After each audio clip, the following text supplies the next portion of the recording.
Welcome back, ladies and gents. Today we're going to talk about King of Thorns, a sci-fi surviving drama. As for what exactly this movie's about, well, let's dive into it. In the crowded streets of New York City, people are minding their business until a busty lady comes falling from the sky, just like any other typical day. However, what was untypical about this death is that instead of cleaning blood and brain pieces off the ground, the health organization had to isolate the area as they're dealing with a disease called the Medusa virus.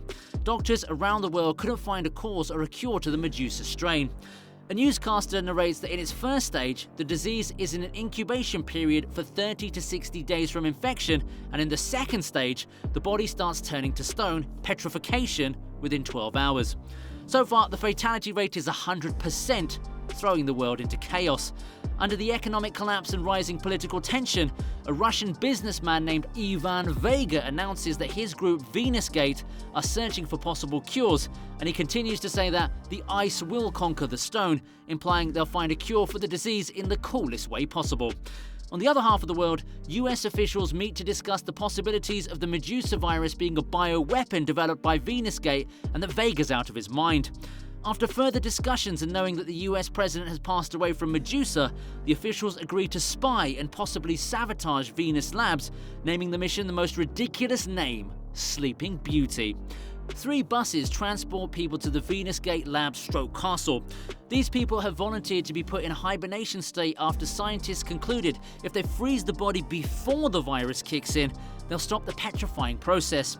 Inside the castle, a receptionist takes the information of the main character Gasumi and hands her a bracelet. Then she's told that she has to leave her twin sister Shizuku, who's a cheerful, confident ray of sunshine, so she can attend the briefing that Chairman Vega's doing for the guests. At the end of the briefing, Abita asks a very reasonable question to the Sigma Russian man.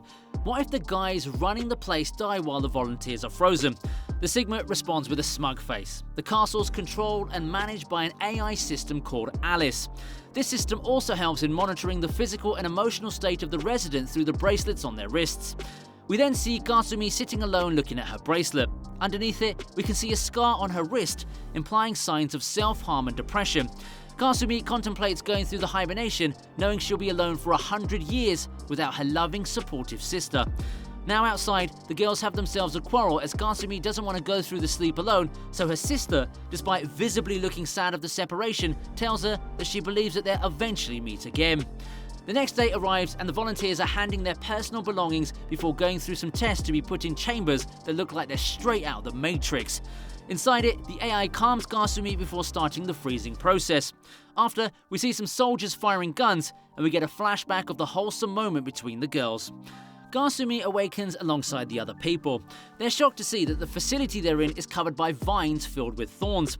While looking around, some sort of mutated bat lands on Gasumi's chamber, sending her flying to the ground. Luckily, she gets caught by 2 guys who ask her what's wrong. When she points up, a swarm of Jurassic bats fly down. And if I'm being honest, what bothered me the most wasn't the blood and gore, but the balls hanging on their birds.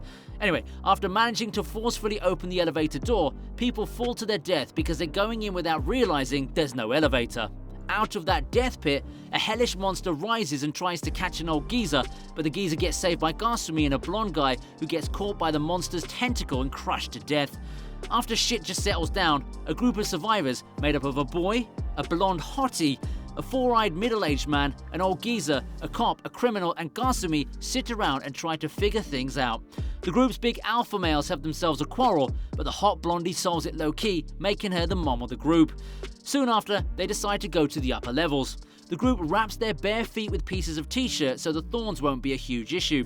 As they make their way up the tower, Gasumi tries to figure out why Marco, the jacked-up criminal, looks so familiar. The group soon comes to a dead end flooded in water, where they'll get cornered by a monster that detaches the old geezer's head. When the group wants to run from it, they get shouted at by Tim, the little boy, who tells them that the monster's called a Demonsaurus, and it tracks prey using sound because it's got poor vision. Marco asks Tim if he's sure, and then throws him, along with Catherine, the blonde hot babe, into the water. After that, the group members jump in themselves. On the other side, Catherine notices Gasumi is nowhere to be found. Marco looks for her and finds her unconscious under the water. He saves her with the help of Peter, the 4-eyed middle-aged man. After bringing back Gasumi, the group finds they're surrounded by a dozen Demonsaurus. The fellas run for the hills as Marco tries to slow down the monsters. When they reach a semi-open gate, the fellas find some guns and blast the ugly bastards. After surviving this wave, the fellas regroup in a security room where they treat the minor injuries and reload their weapons while trying to figure out their situation from the computers in the room. Now here's something that weirded me out. Catherine suddenly had a mental breakdown and threatens to slap Tim. Then she wakes up from her state, hugs a little boy and apologizes to him.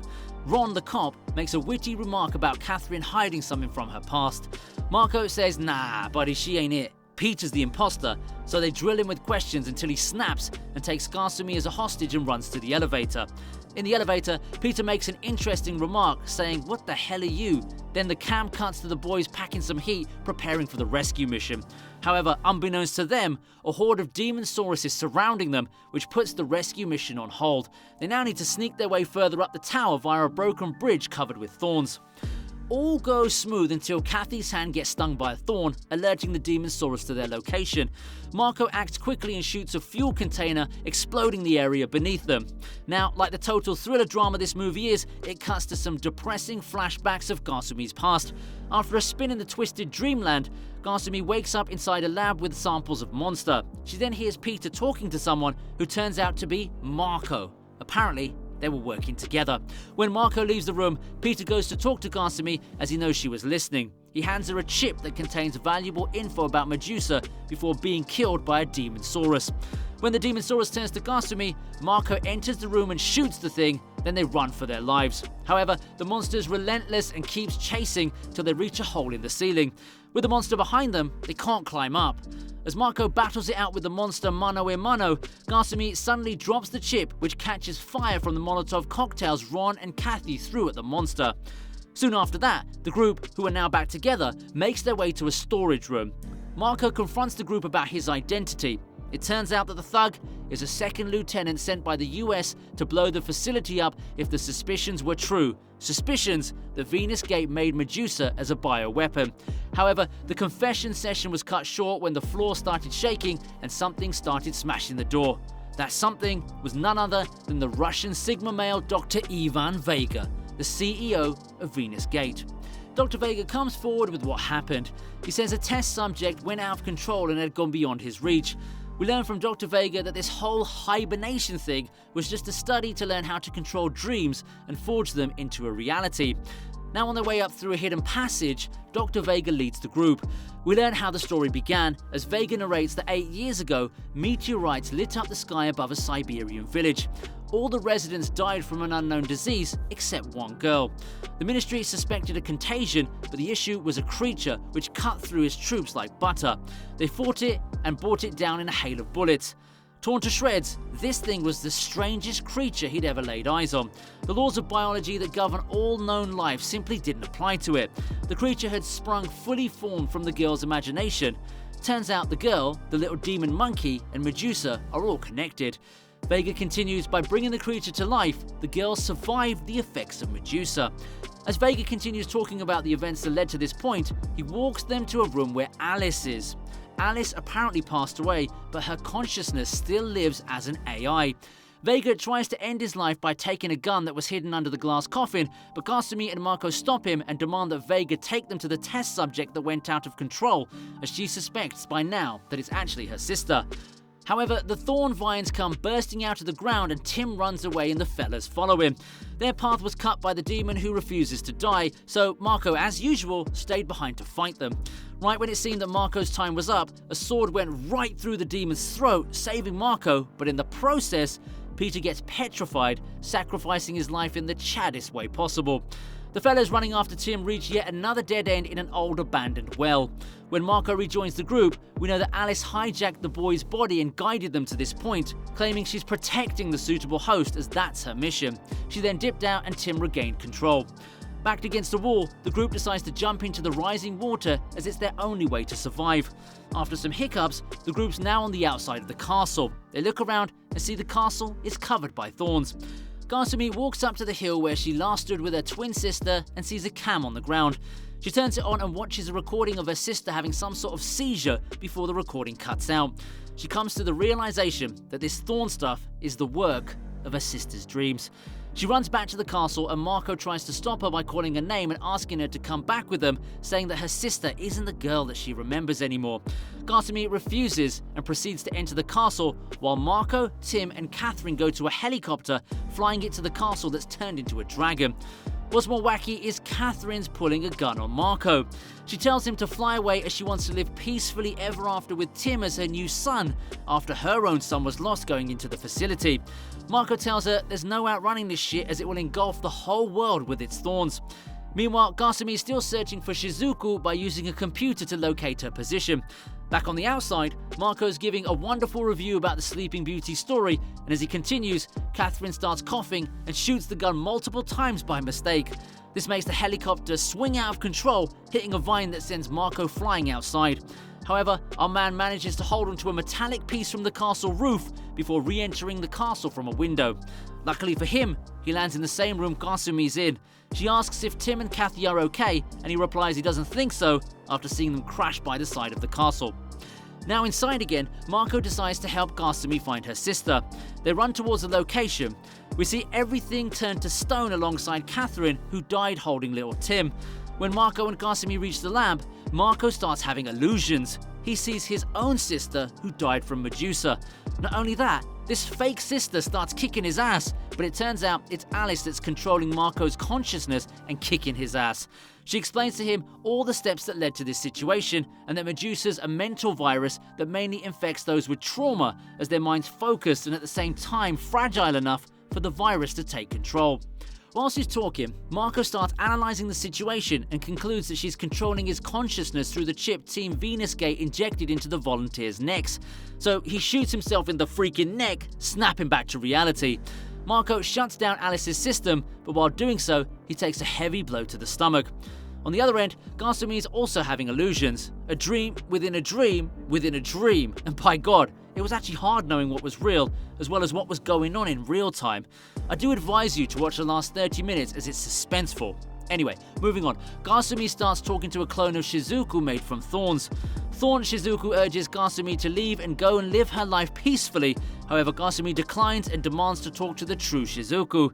Thus, the clone ties Kasumi with vines, but Kasumi doesn't back down and tries to brutally escape the vines, hurting herself in the process. A sad Shizuku sees it and gets overwhelmed to the point that she starts losing control of the vines outside. When Alice finally shuts down fully, Shizuku loses control of her dream, giving Kasumi an opening to crawl to her sister's unconscious body. The clone re-emerges and holds Kasumi by the leg, asking her not to look at Shizuku's body. However, Kasumi manages to pull through. When she looks at Shizuku's wrists, she starts having flashbacks about all that's happened. Turns out, when her sister went to the hill, Kasumi was so upset of going through the sleep alone, she attempted double suicide. Shizuku, refusing to die, holds onto the ledge, and when she looked down, we see Kasumi dead. Are you following then, lads? I repeat, Kasumi died a while ago.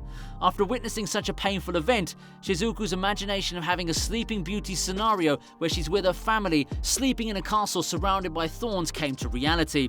As far as the dead sister part goes, Shizuku dreamt her sister to life, hence this Kasumi we're seeing now is from Shizuku's imagination.